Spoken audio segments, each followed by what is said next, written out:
Hallelujah भाई बहनों, वो मौजूद है। और सबसे बड़ी बात है कि वो मौजूद है, इसका एहसास वो दिखा हमें हर पल दे रहा है कि हर समस्या आता है, हम घबरा जाते हैं और फिर समस्या चले जाते हैं और हम तब हाथ उठा के धन्यवाद करते हैं, क्योंकि हम लोग थोड़े बहुत कमजोर हैं, मगर वो ताकतवर है और सचमुच वो आपसे मुझसे जुदा नहीं है। आइए इसी खुदा को धन्यवाद देते हैं। शुरुआती धन्यवाद से करते हैं, आराधना से करते हैं, क्योंकि वो हम सबके खुदा है। आइए परमेश्वर के पास जब आते हैं तो उसकी हुजूरी में सर झुका के उसी को पुकारते हैं। हे मेरे खुदा, मेरे मालिक, मेरे प्रभु, मेरे यीशु, आज इस समय तुझे पुकारते हैं बड़े विश्वास के साथ कि तूने हम सबको जिंदा रखा, हर मुसीबत से हमें निकाला। और तेरे पास आज भी प्रार्थना है प्रभु कुछ कुछ जन के लिए, मगर पहले तुझे धन्यवाद देते हैं क्योंकि तू धन्यवाद के योग्य है। स्तुति, आराधना, महिमा सब कुछ तेरे है। दाऊद बादशाह कहता है कि मैं कहाँ से मेरी सहायता आता है, मेरी सहायता मेरे खुदावंद से आता है और मेरी सहायता मेरे अब्बा से आता है, जो हम आकाश पृथ्वी का हर एक रचयिता है, निर्माण करता है, जिसने योजना बनाई। और आज हम धन्यवाद देते हैं पिता पुत्र तुझे धन्यवाद देते हैं। और तूने जो हमें अपनी रूह दी, जिस रूह को लेके आज हम धन्यवाद दे पा रहे हैं, अगर वो रूह हमारी साथ ना होता तो हमारे दो हाथ उठ के तुझे इबादत और तुझे तेरे धन्यवाद नहीं कर पाते, नहीं सीख पाते। वो तो तेरी रूह है जो हमें सिखाया है किस तरह इबादत करना चाहिए। हमारी इस इबादत को तू ग्रहण कर, हमारी स्तुति आराधना को तू ग्रहण कर और हमें दे तेरी शांति। तू कहता मैं आया हूँ शांति देने के लिए। दे मालिक वो शांति, दे शांति हमें, क्योंकि हम सचमुच उलझन में, अशांत में हो चुके हैं। हम परिस्थिति को देख के डरते जा रहे हैं, दुनिया को और देख के डर लग रहा है। खुदा मत मेरे, मगर तूने अपने लोगों को अलग कर लेता है सब समय में। और जब कोई तेरे बंदों को उठा के अलग कर देता है तो तू उसके साथ हो जाता मेरे खुदा। जैसे तू यूहन्ना के साथ हो गया था, जैसे तू दानियल के साथ हो गया था, यिर्मयाह के साथ हुआ था, और जिस तरह मेरे मालिक तू जोना का साथ हुआ था। और तू हर एक का साथ रह के हर एक को उद्धार किया। और आज तू हमें इस दुनिया से अलग करके तू हमारे साथ है, इसीलिए हम तुझे धन्यवाद देते हैं, आराधना करते हैं, दो हाथ उठा के तेरे धन्यवाद करते हैं। मालिक धन्य हो तू, धन्य है तेरे कर्म, तेरे सोच पाक है, तू पाक है, तेरे चलने का रास्ता भी पाक है, मगर उस रास्ता में हम पापी कैसा चले। सहायता कर, जो रूह दिया वो हमें हिम्मत और हौसला दे, ताकि हम तेरी आराधना, तेरी स्तुति कर सके। ये प्रार्थना यीशु नाज़रेत के नाम में चाहते हैं, ये मेरे खुदावंद इसे स्वीकार कर, आमीन। और आ जाइए भाई बहन, कलाम में चलते हैं। There are certain things that we got to talk about। कुछ चीज़ जो हमें हर वक्त हर एक चीज़ को लेके बहुत ही ज़रूरी हो जाता है कि हम इस बात को लेके आगे बढ़े, इस बात का चर्चा हो, क्योंकि कहीं ना कहीं बहुत लोग बहुत कुछ समझ नहीं पाते। जैसे यूहन्ना लिखे तो सुसमाचार 15:26 आज आपने देख चुका है कलाम को। मैं जिस कलाम के ऊपर बात करता हूँ उस कलाम का छवि देता हूँ और हमें कितना आवश्यकता है। और 15:26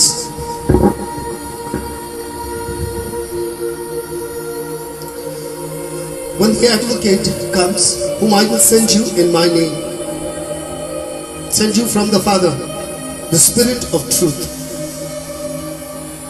who goes out from the Father, and he will testify about me। कहता है वो जब आएंगे, एडवोकेट या comforter, the old English is a comforter, जो आपको एडवोकेट भी है, जो आपको तसल्ली देगा, जो आपको बता देगा। जैसे हम लोग एडवोकेट क्यों लेते हैं, अ कंफर्टर या तो एडवोकेट। एडवोकेट है जो आपके परेशानी में जब हम जाते हैं एडवोकेट के पास तो वो हमें रास्ता दिखाता है, वो हमें रास्ता दिखाता है और किस तरह आप न्यायालय में जाए, कोर्ट में जाए और फिर ये आपके होके काम करेंगे। ये आपकी सारी समस्या सुनेंगे, फिर ये आपकी समस्या को ये पेश करेंगे। समझ गए? The comforter who will comfort you.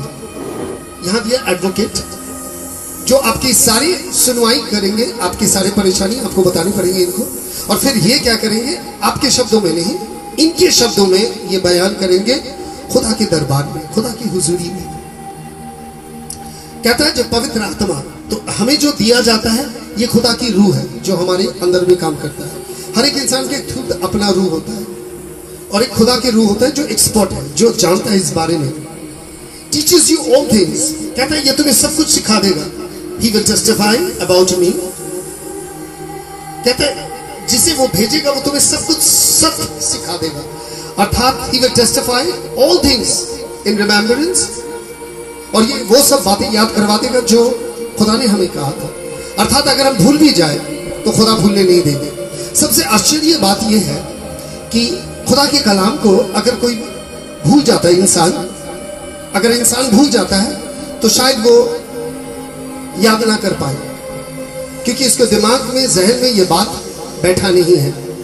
मगर जब खुदा के रूह रहता है वो भूलता नहीं है। जब वो इंसान की जिंदगी में आता है वो सब कुछ स्मरण करा देता है जो वो भूल गया। जैसे हमारी जिंदगी में बहुत सारे, आपके भी मेरे जिंदगी में बहुत सारे हादसा हो गया जो हम भूल गए, जो हमें याद नहीं है। मगर जब खुदा के रूह होता है ये सब चीज को रोशनी में लाता है, सच्चाई को, और ये आपको सहायता करता है। The prophet Simeon called Jesus the consolation of Israel.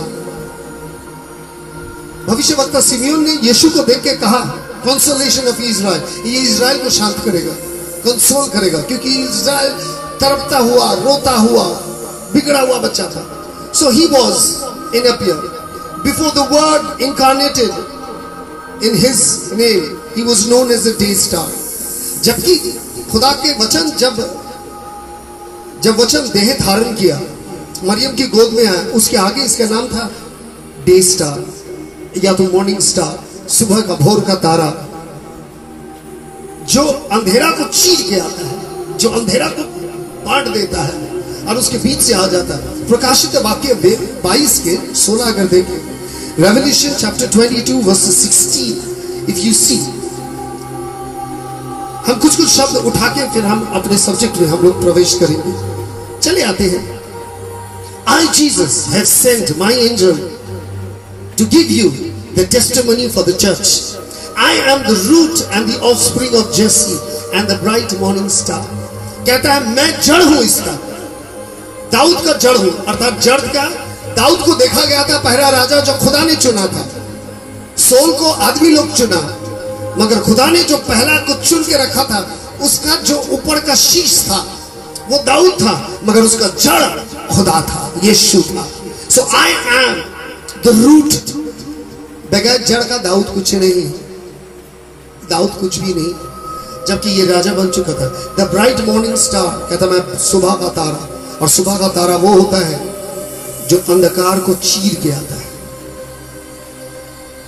कुछ घना अंधकार है हमारे जीवन, जब तक मसीह नहीं आएगा उजाला नहीं होगा। He is known as the light of the world, जगत की ज्योति। अब जानते हैं इसके जगत की ज्योति इसके कारण कहता है इसे मॉर्निंग स्टार, क्योंकि वो सुबह का तारा, भोर का तारा। They called him Rabbi, उन्होंने उसे पुकारा था रबाई करके, मगर कोई इजराइल में कोई किसी को रबाई नहीं करता, टीचर नहीं कहता। As long as Jesus was in the world, he was the teacher, an official teacher of the saints. जब तक यीशु मसीह इस संसार में थे, he was the official teacher, वो सिर्फ संतों का लिए टीचर था, वो संतों का टीचर था, वो संतों को शिक्षा दे सकता है। और कहता है हमारे यहाँ पर तो संतों का पूजा होता है, क्या पता हुआ। They called him Rabbi, Israel लोग उसे रबाई कहता था, क्योंकि उन्होंने उस समय में किसी ने किसी को रबाई नहीं कहा। लोग उसके चरणों में बैठ के परमेश्वर की दैविक वचन को सुनते थे, the doctrine सुनते थे। Israel had opportunity of listening to the eternal word of God from the mouth of its God himself. और इजराइल का सौभाग्य हुआ था, उन्होंने खुदा के मुंह से कलाम को सुन चुका था। आप तो कलाम अभी हम लोग के मुंह से, नाचीज, पापी, लुच्चा, लफंगा के मुंह से सुनते हैं, मगर इजराइल को ये सौभाग्य था कि उन्होंने खुदा के मुंह से कलाम सुना था। Shall he make one personal lead of Rome? Or whom shall we go and explain the infallible oracle? कहाँ जाए बताइए हम लोग? क्या क्या रोम का और कोई और एक हेड होगा जो हमें बताएगा नया कुछ? रोम, जो रोम शासक उस समय था, उसे उलट के फिर ईसाई लोग शासन में बैठ गए गद्दी में, और 2000 साल से ईसाई लोग रोम के शासनकर्ता में बैठा हुआ है। क्या बताएगा हमें वो लोग? ये सब बातें हमें बताएंगे। Shall we be council of the church, or the council of the church will be deciding all our not problems? हमारे जो जटिल छोटे छोटे समस्या है, गीट बन चुका जिंदगी, क्या कलीसिया बताएगा किस तरह इस गीट को खोला जा सकता है? क्या हमारी जिंदगी के छोटे मोटे जो गीट बन चुके हैं, हमारे घर में जो गांठ बन चुके हैं रिश्ता में, क्या कलीसिया हमारी इस गांठ को खोलेगा? Who shall cure the soul of our soul? कौन करेगा हमारी इस आत्मा, घायल आत्मा का, इसमें मलम पट्टी कौन लगाएगा? Who shall wipe our tears? कौन पोछेगा हमारे आंसू? घर घर में जो बहन लोग रो रही है, माँ लोग रो रही है, घर में जो परेशानी है, जो लोग आजकल रो रहे हैं। He said, I will send you a helper. उन्होंने कहा कि मैं तुझे एक सहायक भेज दूंगा, एडवोकेट दूंगा तुझे। He shall remain with you forever. और ये तेरे साथ रहेगा, अर्थात पवित्र आत्मा हमारे साथ रहने के लिए भेजा है। लोग कहते हैं ना, पवित्र आत्मा आप बुलाने से नहीं आएगा। कबूतर नहीं है कि दाना फेंके और वो आ जाए। अब यूहन्ना के पत्र पढ़ा कि मैं पिता के पास प्रार्थना करूंगा और पिता तुझे आत्मा भेजेगा, और वो आत्मा तभी आएगा जब मसीह आपके होके दुआ करेंगे। You need a damn big prayer from Jesus. आपको एक प्रार्थना की जरूरत है, वो भी यीशु मसीह आपके लिए करे, तभी तो आत्मा आप पाएंगे। नहीं तो वो रूह पाएंगे कहां से? वो रूह को तो गाना गा के नाच के कूद के भी नहीं पाया जा सकता। कहता है He shall make all dark things into light, क्योंकि जब आत्मा आता है तो हर अंधकार को ज्योति में लेके आ जाता है। हमारे सारे गुनाह को हम पहचानना शुरू कर देंगे। ये भूल था, ये मेरा भूल था, ये शब्द नहीं कहना चाहिए था, इस तरह उसे देखना नहीं चाहिए था, इस तरह कहना ही नहीं चाहिए था, इस तरह हाथ नहीं उठाना चाहिए था, इस तरह मिलना जुलना बंद नहीं करना चाहिए था, इस तरह रिश्ता तोड़ना नहीं था। ये तो वो बताता है। He will unravel the mysteries. जितने रहस्य है सबाई एक एक करके भेद खोल देगा वो, और रहस्य नहीं रहेगा। He shall entrust all the knotty problems of revelation. हमारी जिंदगी का सारे जटिल समस्या वो प्रकाश कर देगा सबको, और वो बता देगा इसे कैसा आगे लेके चलना है। कहता है He shall make you understand what you can never understand. जो चीज आप कभी समझ नहीं पाएंगे सिर्फ परमेश्वर की आत्मा कर सकता है। इसीलिए देखेंगे खुद कितने लोग जुड़ चुके हैं दुआ में, क्योंकि वो प्रार्थना समझना शुरू कर चुके हैं। वो समझ रहा है। कहता है समय भी आएगा जब मृत्यु लोक के लोग भी परमेश्वर के कलाम सुन लेगा। हम तो मरे हुए लोग थे संसार में। कहता है You shall discover whatever you search. कहता जो तुम ढूंढोगे तुम पा जाओगे, ऐसा कोई चीज नहीं कि तुम नहीं पाओगे। Teach you what you can not even learn. और सिखाएंगे ऐसा चीज जो कभी अब कोई सिखा भी नहीं सकता। कहता Beloved, no man can ever learn anything about the truth unless he is taught by the Spirit. सच्चाई के बारे में कोई आपको बता नहीं सकता उस सच के बारे में जब तक खुदा की आत्मा रूह ना समझाए। कहता He is the Spirit of truth. वचन में कहता था Spirit of truth। यूहन्ना के पत्र में कहता Spirit of truth. No man can ever know Jesus, the Word, unless he is taught by God. और कोई आदमी यीशु को पहचान भी नहीं सकता जब तक खुदा के कलाम उसे ना समझा दे। There is no doctrine which can be safely, thoroughly, truly learned except the urgency of one of the authoritative teacher. कोई भी डॉक्टरिन, बड़े बड़े लेखक या तो डॉक्टरिन सेफली आपको आराम से उस जगह उस सच्चाई तक नहीं पहुंचा सकते जो सच्चाई जानना जरूरी है और जो सामर्थ के साथ शिक्षा दिया जाता है, क्योंकि वो शिक्षा सामर्थ के साथ आता है। Possibility. Tell me not of the divinity of theology, मुझे दैविक के बारे में मत बताइए, थियोलॉजी के बारे में मत बताइए.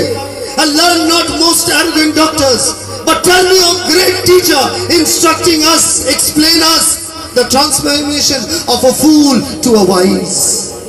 मुझे ये मत बताओ कि बड़े बड़े दैविक लोग, गुरु महागुरु और बड़े बड़े थियोलॉजियंस जो बड़े बड़े किताब लिखे हैं उनके बारे में मुझे मत बताओ. मुझे उस एरोगेंट डॉक्टर के बारे में मत बताओ, मगर मुझे उस शिक्षक के बारे बताओ, वो टीचर के बारे बताओ जिन्होंने पाठ पढ़ाया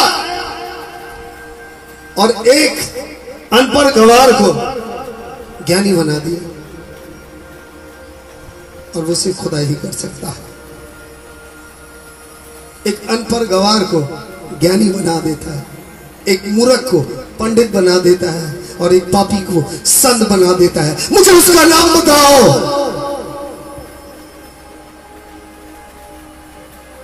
काफी हो चुका ये pre nursery teaching adult infant subjects.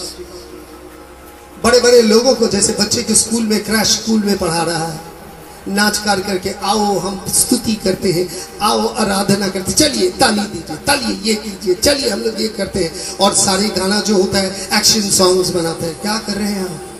Nursery school में है. Are you in the nursery school? कि आपको बोलने पड़ेंगे क्या करना है? जब खुदा की रूह आपके अंदर में होता है तब हम दाऊद के जैसा ही करना शुरू कर देंगे. जो कभी दाऊद रूह में आके किया था आप वही करेंगे. चले आते हैं कलाम में. Let us come into the word of God. आज के कलाम के कैप्शन देख लीजिए. This was just a starter, but God knows. खुदा जानता है आपके दर्द को, खुदा जानता है. योग का 22 का 13. The book of Job, Job 22:13. Yet you say, what does God knows? Does he judge through such darkness? कहते तुम कहते हो कि खुदा क्या जानता है. तुम कहते हो thick clouds veil him so he does not see as he goes about in the vaulted of heaven. Will you keep to the old path that the wicked have trod? They were carried off before their times, their foundation washed away by the flood. They said to God, leave us alone. What can the Almighty do to us? Yet it was He who filled their house with good things. So I stand aloof from the plan of the wicked. The righteous sees the ruin and rejoice, and the innocent mocks them, saying, surely our foes are destroyed, and fire devoured their wealth. Submit to God and be at peace with Him. In this way prosperity will come to you. Accept instruction from His mouth and lay up His words in your heart. If you return to the Almighty, you will be restored. If you remove wickedness from your tent. आ जाते हैं भाई बहन, कलाम को आप देख चुके हैं.